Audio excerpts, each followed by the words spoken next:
Total poodle vibes.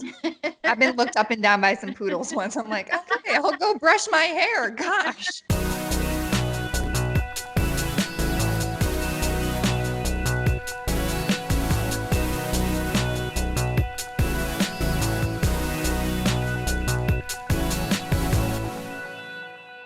Hey there, Amanda Smith here with Alanna Rizzo. I am so excited to chat with you today. So thank you for making time to be on the show. Oh, it's my pleasure. It's nice to finally meet you face to face, I guess. I know. It's like modern day Instagram DMs are the way to go, but this is ideal. Yeah, a little bit more personal. Definitely. So back when you graduated from college, you took a job working in sales and decided this isn't really what I want to be doing.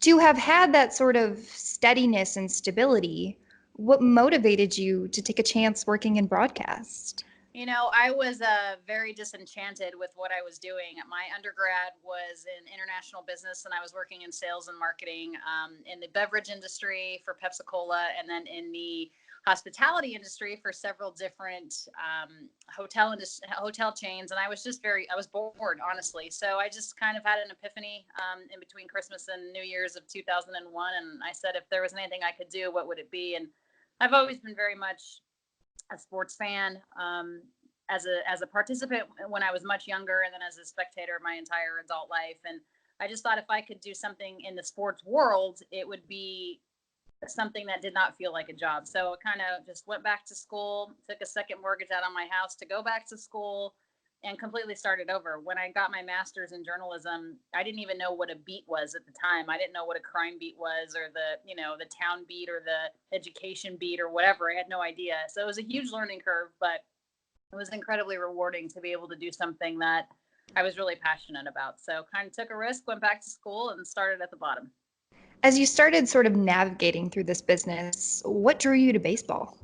You know, actually, baseball wasn't something I was drawn to. It kind of came to me. And I actually was born and raised in Colorado, and we didn't have Major League Baseball until 1993 when the Colorado Rockies came to town. So we had professional baseball, but we didn't have Major League Baseball. And the Rockies came to town in 93. I was a senior in high school, so I'm certainly dating myself there. But I do remember distinctly my accounting teacher let us watch the first ever Rockies game in Major League, in their history of the team. And I remember that moment distinctly because it was at the old Mile High Stadium where the Broncos used to play, because Coors Field wasn't even built yet. Coors Field didn't open until 95. And I remember him stopping the class, allowing us to watch that historic moment. But I didn't think much of it because I really wasn't a huge baseball fan. And then, wanting to get back to Colorado, which is where I'm from, the Rockies job kind of presented itself. And I didn't know anything about baseball, really, when I got the job. I didn't know what a sinker ball pitcher was at the time. Aaron Cook was the Rockies ace, and he's a sinker baller. And I was like, I have no idea what that is. But I learned, and I was able to get the job. That was my third job in television, going back to Denver and working for the Colorado Rockies. And I ended up covering them for 5 seasons. And now, since that time, baseball really has been what I've done exclusively. 5 years with the Rockies, and I was at MLB Network for 2 seasons. And then I've been with the Dodgers now. I'm about to start my 7th year. So to think I've been with the Rockies less time than I've been with the Dodgers, it's been pretty incredible. When you go back to that moment where you decided, okay, this is what I want to try to do, I want to work in sports, did you imagine that your career would elevate to the level it's at? I always thought that I would do something special. I always had a lot of faith and confidence in myself that I would be able to do something at the highest level, because that's just the amount of pressure that I've put on myself. I never knew where my career was going to end up. I mean, I think all of us, when we start in this business, particularly those that want to be on air, you're thinking, I want to be, at the time, the benchmark was ESPN. It's like, I want to be on ESPN. I want to anchor Sports Center. I want to, be on Monday Night Football, that type of situation. Those are the big jobs you think you see yourself in. And, I don't think, no disrespect to what ESPN is doing anymore, but it's not, in my opinion, the same appointment television that it used to be when ESPN was the only game in town. And, I think that I'm very pleased with where I'm at. I don't know, if this is, the end all be all. I also think the older you get, the priorities change. And I think balance is incredibly important. You know, when you're younger and it's go, go, go, and you're trying to climb that ladder and be bigger, faster, stronger, more money, that type of thing, you forget to realize that you have to have balance in your life. And I think the only thing that can teach you that is time, experience, perspective, and age. So, you know, I'm thrilled to have the job I have now, but I never would have said, okay, I'm going to be the sideline reporter and host for the Los Angeles Dodgers. You know, I just, you never really know what's going to come up in your career. Where have you found that balance in your life?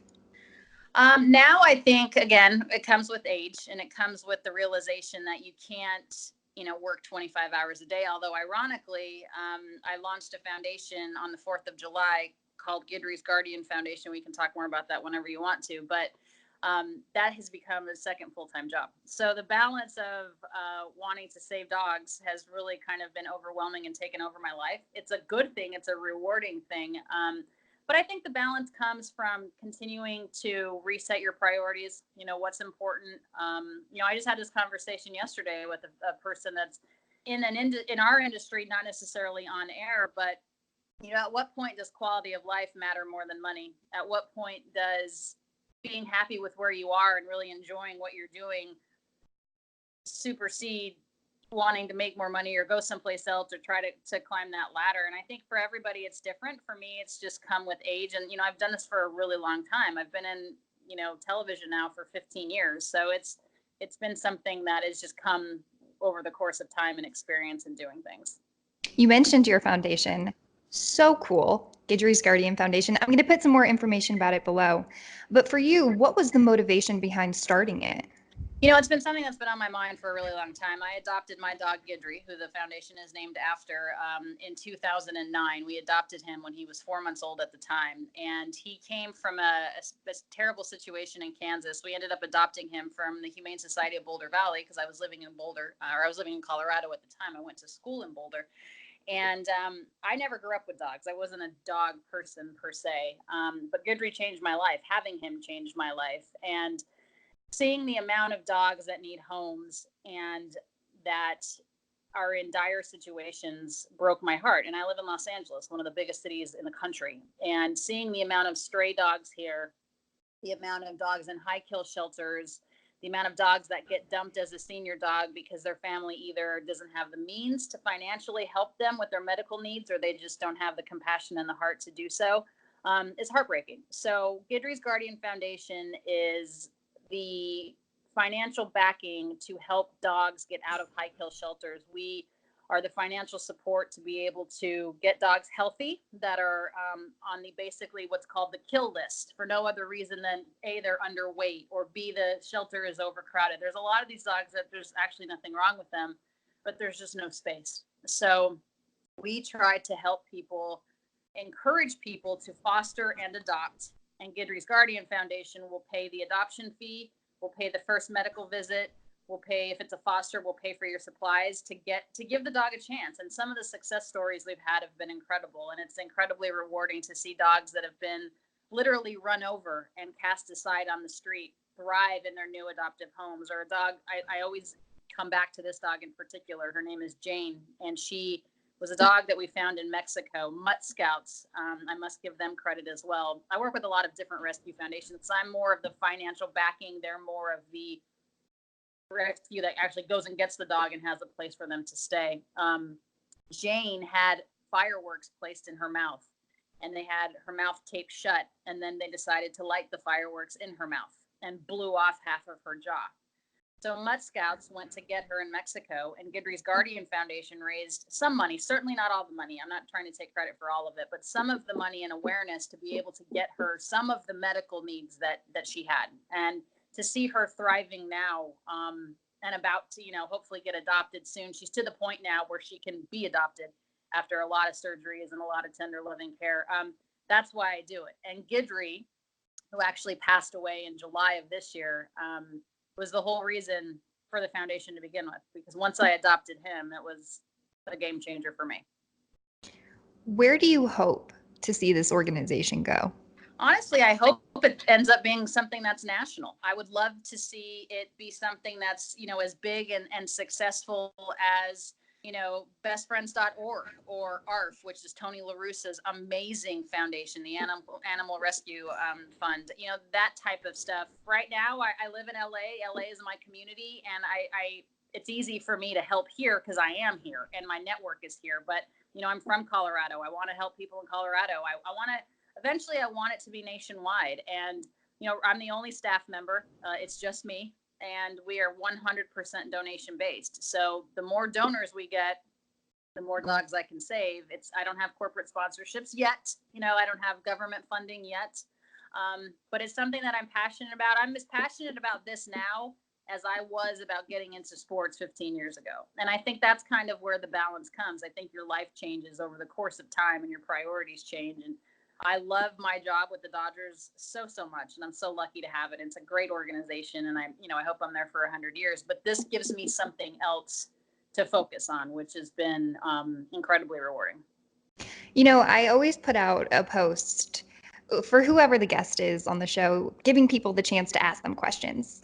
And you got a lot of questions this week, but there were also just a lot of responses from people saying that they appreciate the work, not just that you do with the Dodgers, but with your foundation, that you've inspired them, that you've given them hope. What do you feel knowing that a part of your story has influenced maybe people you've never even met? I think it's great. I think, we have a responsibility, and I'm sure you can relate to this too with what you do. We have a responsibility with the platforms that we have to make a positive impact in our community. And while I'm not born and raised in Los Angeles, this is my community, and this is the city I love, and this is the baseball team that I cover and the baseball team that I love. And, full disclosure, I work for the Dodgers. Yes, I'm biased. I want the Dodgers to win. I'm not an impartial reporter. We have to be, we have to be respected and we have to have our credibility, but I'd be lying if I said I didn't want the Dodgers to win. It makes my life easier. It makes, it's just a lot more fun. So I think we as on-air talent, media, journalists, whatever category you want to put us under, I think we have a responsibility to the community to do something impactful and positive and leave the community better than which we found it in. And I think that, when I have little girls dressing up for me as Halloween, that's incredible to see that there's a little girl, especially a young little Latin girl. My mom's Cuban, my dad's Italian, a young Hispanic girl, which the Dodger fan base is primarily Hispanic. Los Angeles has a huge Hispanic population. So to see a little girl that looks like me, much younger, dressing up like me, that's a cool thing. And you have to remember that they think they know you. You may not know them, but you are making an impact. And if I can make an impact, showing people that women can do this job just as well as men can, that women know the game just as well as men can, and that, we can have other things going on in our lives that are impactful, whether it's a foundation or, if you're really into fitness or whatever it is that inspires you or that you're passionate about, to be able to do that in a positive way while still having a full-time job and doing all these other things. I think it's our responsibility, and to be able to use a platform. I can never do Guidrys Guardian Foundation the way that I do it if I didn't have the Dodgers job. There's just no way, because the majority of people that have fostered or adopted dogs, and certainly the majority of donors, are all Dodger fans. So if I don't have that platform, Guidrys Guardian is not nearly as successful as it is. And I know that, and I'm not, dumb, to think that it isn't. So they go hand in hand, and hopefully I'm making an impact, and hopefully, young people can see that, you can do it all. It's kind of crazy how life works, where you have that job, you were able to do something else you're passionate about. It all kind of pinball effects. Yeah, it really is. It's fun to be able to see. I had this vision for a long time. I've wanted to do this foundation for a long time, and it was overwhelming. It was daunting. I put it off for a long time because during the baseball season, I don't have time to do anything. But finally, I got to the point where, I said, I have to do it because I have to. I don't know how long I'm going to have this job. I hope they keep me forever. But I'm also realistic that your shelf life on television, especially as a woman, unfortunately, the window continues to close the older that you get. And, I don't know how long I'm going to do this, but I said I better hurry up because there's a lot of need here. There's always way more supply than the demand as far as dogs that need homes versus the people that will help. And, I got to do it sooner or else I'm going to miss my opportunity. So it's been a huge learning curve. I have no idea what I'm doing. I don't have any ounce of philanthropic background. Every day I'm learning something new, but it's been awesome to be able to see what we've created in a very short amount of time. I think it's absolutely amazing. And coming up, we are going to combine your love of baseball with your love of dogs in a fun little game I created, Junko Anywhere. Welcome back inside How She Did It. Still here with Alanna Rizzo. And so we are going to combine baseball and dogs. So I have listed a few dog breeds with their characteristic traits. Oh, wow. Okay. And you will give me something or someone in the world of baseball that you would feel fits those characteristics. Oh, this is great. Very creative. Okay. Okay, thank you. Yes. Yeah, very creative. You know, when you're your own producer, you do whatever you want. Listen, I think it's wonderful. Good for you. Okay. First person that's done this. Very good. Thank you. Thank you. Okay, so for a terrier, we have brave, determined, and courageous. Brave, determined, and courageous. I would liken that a terrier to Rich Hill. Reason being is Rich Hill has had such an unbelievable off the field life in which he's had to overcome some massive, massive hurdles. And he has been stronger and more brave and more courageous than anyone I've known in the game. He and his wife, Caitlin, lost an infant son, and they have created Field of Genes Foundation to help raise money and awareness for rare diseases. This is a guy that also was out of Major League Baseball for a time, in which he was pitching in the Independent League and American Legion games just to try to get back on a mound. He was pitching for, I want to say, the Long Island Ducks. You have to fact check me on that. This is a guy that reinvented himself and kind of bounced around the league and ended up getting, at the time, he's a free agent now, but at the time getting a 3-year, $48 million deal from the Los Angeles Dodgers, 3 years ago after being out of the game for a time. So I would have to say, and he is like the most intense human being on the mound and the nicest human being off the mound. So I'm going to say Rich Hill is my vote for terrier. Okay, I love it. This is fun. This is working out. Okay, for our friendly little Labrador, a high energy pup. Yeah, this is easy. Okay, this is easy. Let's Labrador is Kike Hernandez. Enrique Kike Hernandez. Kike is an absolute lab because his attention span is 0. He's one of the most unbelievable defensive players I've ever seen, and Labradors are incredibly good retrievers. So where the ball is, the lab will find it. Where the ball is, Kike will find it. Otherwise, he's a spaz, and labs oftentimes are spazzes. They're very food motivated. They're very, fetch motivated, but they are kind. They are gentle. They are funny. Kike is kind, gentle, funny, sometimes a spaz, but an unbelievable retriever of the ball.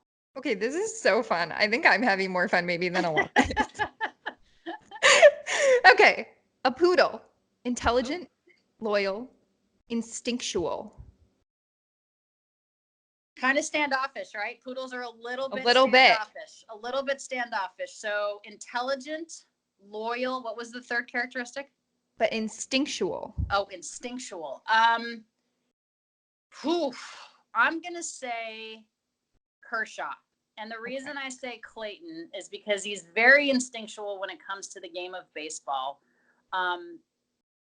He's a guy that is incredibly intelligent when it comes to the game as well. But this is a guy that, you know what? I'm changing it. I'm going to change it from Clayton Kershaw, plot twist, to Walker Buehler. Okay. Again, very intelligent, very instinctual with the game, but there's something about Walker, and his own teammates will, and I would tell this to Walker in front of his face. His own teammates, there's an arrogance about Walker that he backs it up with the stuff. Do not get me wrong. I mean, next year he's the ace of the staff. He backs it up, but he will let you know if he doesn't like something, and he's a little standoffish sometimes if he doesn't like you or you don't fit in. And I kind of feel like poodles are that way, that they're kind of looking you up and down a little bit. And I kind of feel like Walker is very selective, like poodles are very selective. So I'm gonna go with Walker. Total poodle vibes. I've been looked up and down by some poodles once. I'm like, okay, I'll go brush my hair. Gosh. Yeah, I'd say Walker. Okay. Husky. A natural worker, quick, light on its feet. Okay, natural worker, quick, light on its feet. I'd have to say Cody Bellinger. Cody, obviously, Gold Glove winner in right field, is somebody that is like a Husky, absolutely must be worked, or else he gets into stuff.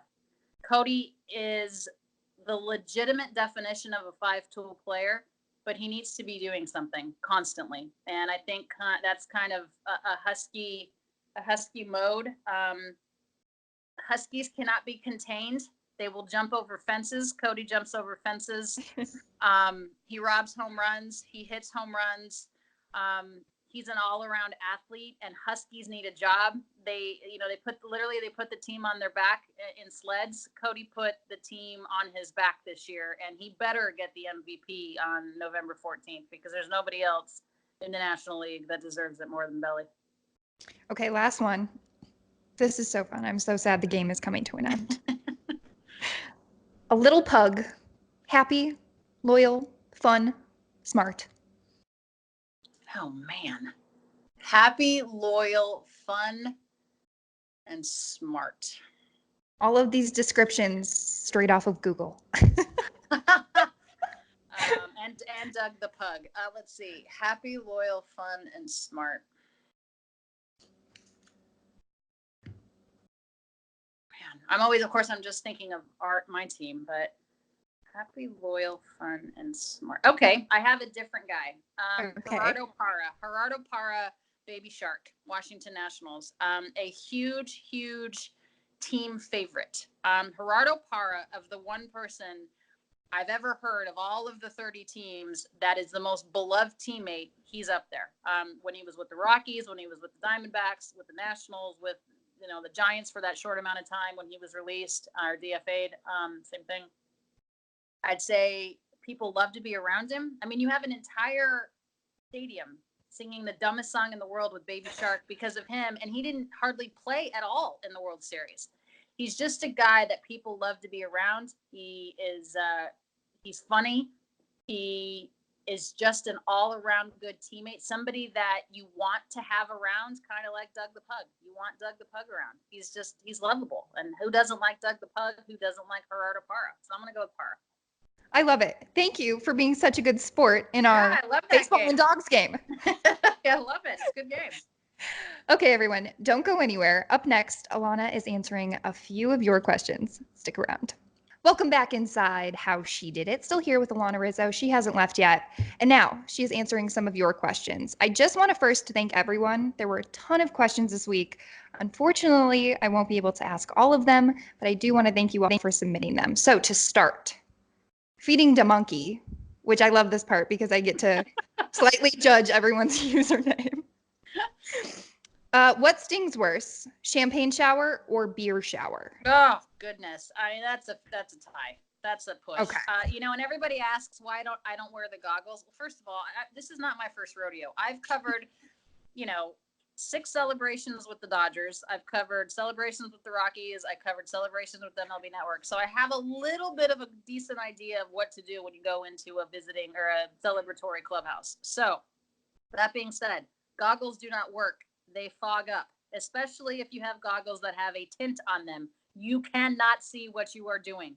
And as Clayton Kershaw likes to say, you never know when you're going to be able to do it again, so you have to feel the burn. But champagne and beer, I was told you're supposed to drink the beer and spray the champagne. Now, I personally would do the reverse, but the team said drink the beer, spray the champagne. They both sting. We've got the inside knowledge now. Goggles fogged. It all makes sense. And don't wear anything that has a hood, because what the players will do is they will take your hood, they will dump a bunch of alcohol in the hood, and then put it on your head. These are all things you need to learn, folks. It sounds like you've been there once or twice. Been there a few times. Okay, a few different people had this question for you, so I want to give them all a shout out. But they would like to know, what are you doing during the off season? Well, I apologize to all of our listeners and viewers because this is how I look during the off season. Oh my God. And she I looks tried, amazing. No, no, no, no, no, no, no, no. I tried to do as much as I possibly can with the foundation because it's really the only time of year I have to do anything. Whether that's network, try to raise more donations, actually put on events where people can come and I can raise donations, meet more rescues, those types of things. So the foundation, first and foremost, is at the top of my list. I still do a lot of Dodger related things. For example, yesterday I hosted a show, two different shows, our normal Access Sportsnet Dodgers show, as well as our records recap show that will air several times until January, kind of just recapping the amazing regular season that the Dodgers had. I will do postseason awards coming up next week. So we'll talk about the Cy Young Award in the National League, Kenjin Ryu, a finalist for that, the MVP, Cody Bellinger, a finalist for that. So we'll do shows regarding that. I'm actually going to Arizona to interview Cody, regardless of if he wins it or not. So I'll be in Arizona on the 14th. I finally take a vacation. I'm going on vacation. And then we have winter meetings in December. And then most of January, I'm doing stuff with the Dodgers as well, hosting shows, community events, Fan Fest. The draft picks will be at Dodger Stadium working out, those types of things. So it's a lot of foundation, family, friends, and I still do, a fair amount of Dodger stuff. It's just not every day like the regular season. I love it. Where are you going on vacation? Maui. We're a big Whoa. Yeah, we're big fans of Maui. It's just easy. We're like super dialed in. It's not that far from LA. Like we know the hotel, the food. We're big food snobs and wine snobs, and it's just easy. And I love it. And this is my third year going, so yeah, Maui. I just imagine if I were to go to Maui and step off the plane, in the movies where they just like hand you a drink with that in a coconut and you're like, that's what I imagine it would be like. Yeah. Well, they don't do that, but they do give you the legs. I know, but it's in my brain. Well, I like your idea better. They should actually do that. That's a good idea. Okay, I'll talk to them. I'll talk to your flight attendant. Okay. Supple Leather says, in no particular order, I know, right? The usernames. What are your top 3 moments in broadcasting? Whew. I've been doing this a long time. That's tough. I have to say, I've been incredibly fortunate to witness 7 no-hitters in person. There's some people that have never crazy. seen. I know, and I've seen 7. And yeah, that's been amazing to be able. I have to say, Clayton's was up there just because of the way that he did it.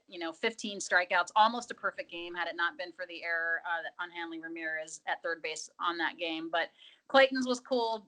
Josh Beckett's a month before that was pretty cool because Josh Beckett had thoracic outlet, surgery, and all of a sudden he's throwing a no-hitter. I mean, he kind of like reinvented himself too. And just to be able to see no-hitters in person, I've never seen a perfect game, but to see a no-hitter in person was pretty incredible. Just this is I'm using a very broad stroke here as far as that's concerned, but just the amount of people that I've been able to meet and come across and interview, and the Sandy Koufaxes of the world, the Don Newcombs of the world, the Tommy Lasordas, the Ernie Banks, the Willie McCoveys of the world, just amazing. And then modern day players too that have been incredibly impactful in this game, and future Hall of Famers, and just working alongside, when I was at MLB Network, the John Smoltzes of the world and Bob Costas's, and those types of things, and all of the incredible women I've met in this business. We have a really amazing sorority of sideline sisters, and we're all on this group. Several of us are all on this group thread, and we talk about the challenges of our jobs, and the funny things too, and the idiotic things that we hear, and all of our jobs are so similar, and we all have a really good perspective. So just the people, the places. I mean, I've been able to travel the world. I've gone to, Mexico with the Dodgers. I've been to Australia with the Dodgers. So just the opportunities that this team and this job and this industry have afforded me. And of course the celebrations and covering 2 World Series. My first year with the Rockies, they went to the World Series, but I literally started 2 weeks before they went, so I didn't get to go. But being with the Dodgers and always covering a perennial power is incredible. And I know fans are upset that they didn't win it all, but you also have to have some perspective of the amount that they've won over the course of the last 10 years, and just being able to cover these amazing athletes, and not to mention the celebrities that come in and out of the stadium all the time. I'm a huge country music fan, and Brad Paisley is a huge Dodgers fan, and Toby Keith and Jake Owen, and Brett Young, and all these people. And it's just like every day for us. We're lucky. We're spoiled in LA. It's 80 degrees every day, and celebrities are all around. So It's been when you're in it, you don't realize how cool it is, but when you're done, you kind of take a step back and you're like, man, I've done some pretty incredible things with a pretty incredible organization. I mean, I got to work alongside Vince Scully. Not many people, get to say that, and he's as amazing as a human being as he appears to be. So it's been great for sure. Is there a celebrity that if you met them, you'd be like, oh my God? I used to think that, and actually for me at the time, it's not anymore, but for me at the time, it was, Oprah, who I still have never met, and Michelle Obama, who I've never met, but I did get to meet Jennifer Lopez, and I almost had a heart attack because I just love everything about her. She's self-made. She's one of the hardest working people in the world. She's incredibly gorgeous. I mean, she's 50 years old and she looks like she's 25. She's just a very inspirational person. And I did finally get to meet her. And then I had that moment. Now I'm over it. When you're around these people all the time, it's like, okay, they're just people, they put their pants on the same way you and I do. They're just more expensive pants. It's just like, you get kind of desensitized to it. But I got to take a picture with her, and that was super cool. But if I could have a dinner party and I could sit down and have 5 people I'd really want at this dinner party that were equally as engaged in what I had to say as I was with what they had to say, Oprah would be there for sure. Michelle Obama would be there for sure. My mom for sure. And you kind of think about who, just strong women in your life and people that have kind of paved the way or have always been there for you. And my grandfather on my mom's side passed away before I got my job in baseball. And he was born in Cuba and was a huge Cuban baseball fan. And, I think he'd be really proud of what I'm doing today. So there's been so many. I'm very long-winded, and that's not at all. Really long answer to a short question. But, yeah, J-Lo was cool. And of course I looked homeless next to her and I was like, Ma, of all days to see this woman, it's like my hair. Why does that always happen? Just why do I look like this today? But I mean, you could be at your best and you'd still look homeless next to her. So it's forget it. Doesn't matter. Well, if you ever have this dinner party, I will gladly be your guys' server. My background is in serving, so I will not drop any of those plates. I swear. Okay, or you could just be at the table. I have I know. I didn't want to invite myself. I was let me just toss this. You should just play the dog game with everybody at the table and see what they would say. Okay, great. Done. I'll create a list of 40 different dogs and their character. There you go. Okay.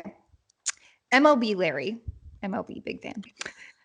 Says, after your time at MLB Network, what drew you back to field reporting?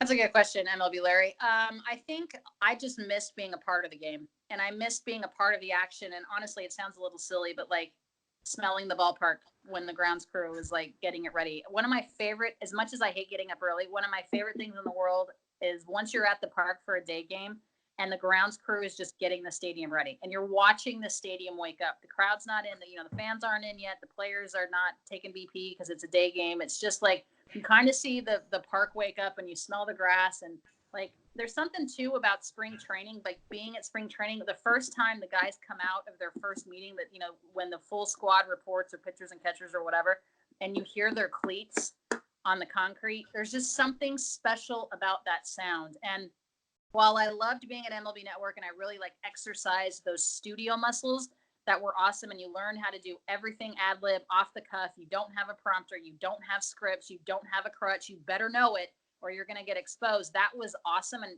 MLB Network taught me so much, and the production crew and the research staff, second to none there. But I missed being a part of the day-to-day, and I felt like I wasn't being utilized as much as I wanted to be at MLB Network. I was a little bit bored. And with the Dodgers, I do so much. And it's you're with them from the day pitchers and catchers report until the day that, their season ends, whenever that is. Game 7 of the World Series, Game 5 of the DS, whatever it is. And, I just missed it. I miss being a part of something. And there's good and bad in both. I love being a reporter. I love being a host, but they're two very different skill sets. Our last question comes from Samantha Kusano. There were a few different questions like this, but I chose this one because I think it gives you a chance to just explain. She says, I'm an aspiring MLB field reporter about to graduate. What are some steps I can take to stand out as an applicant? I think the biggest thing is you have to be knowledgeable of the sport. Not only do you have to be knowledgeable of the sport, but you have to be willing to do anything. A lot of people have come up to me. I get 10 of these questions a day. Right. And a lot of people will come up to me in person and say, hey, I really want to do what you do, but I don't want to leave LA. Well, no kidding. I didn't want to leave Denver. You can't expect to be on air in the number 2 market in the country if you've never done anything before. I mean, there's certain value, a lot of value, and I'm very old school, there's a lot of value in paying your dues. And if you're not willing to pay your dues, and you're not willing to move, and you're not willing to make no money, and you're not willing to carry a very heavy camera and edit all of your own stuff and do what you're doing, I mean, you're enterprising something here. There's a lot of people that aren't willing to even do what you're doing. And it's like, yes, of course you want to start in New York and LA. And I worked in both of those markets. But my first market was Wichita Falls, Texas, where I was for 9 months. I was an MMJ before MMJ was a thing. Like, like this backpack journalist where you literally, like, I remember covering a high school state golf tournament where I have a camera that weighs as much as I did at the time, a tripod, no golf cart. You're trying to shoot a golf tournament, walk around the court. It's like, and it's difficult, but it's important. And if you're not willing to make those sacrifices, I was making $15,800 a year in my first job in Wichita Falls, Texas. This was in 2004. This was not in, 1920. I was below the poverty line, and I literally had to choose between eating and putting gas in my car to get to work. Those are the types of things that you have to be willing to do in order to make a statement, make a name for yourself, pay your dues, make mistakes, because when you're in those small markets, people are so much more forgiving when you make a mistake. Versus, for example, I was in Wichita Falls, Texas. We didn't have a major league team. They were in Texas. They were in Dallas, obviously. The Houston Astros were in Houston, the Texas Rangers in Dallas. I made a mistake on the way that I said Mark Teixeira's name. I had never seen Mark Teixeira before, so I made a huge mistake. I can do that in Wichita Falls, Texas. I can't do that in Los Angeles. NASCAR's huge in Wichita Falls, Texas, in these small towns, right? I said Casey Caney instead of Casey Kane. Those types of things people will crucify you in big markets, but you have to pay your dues. And if you're not willing to, don't even bother. Honestly, like don't even bother getting into this industry, because it's such a dog eat dog type of place, and it's a place where people will get exposed quickly and will weed you out. So do your homework, be prepared, ask questions, be willing to do the work, be professional, get into it for the right reasons. If you want to get into it because you want to date a baseball player, there's other ways to date baseball players. Do you want to be famous, or do you want to be a journalist? There's a difference, and you need to decide what it is that you want to do. And that is a word. Amen. Preach. Yeah, I felt very like soapboxy there. Sorry about that. No, not at all. It all makes I do get that complete question sense. 1,000 times a day, and it's like you have to work for it. You have to want it. You have to be willing to make sacrifice. I didn't just wake up one day and become the Los Angeles Dodgers sideline reporter. Like, I've been doing this for a long time. Well, you are an absolutely amazing woman, and it's really been a treat to get to know you and your story a little bit better today. Thank you for the work that you do for the animals. I love watching the work you do with the Dodgers, and hopefully we'll just see more of you on our TVs come next season. Sounds good. Thank you so much. Thank you, everyone. Thank you so much for tuning in today for How She Did It. For Alanna Rizzo, I am Amanda Smith. We'll catch you next time.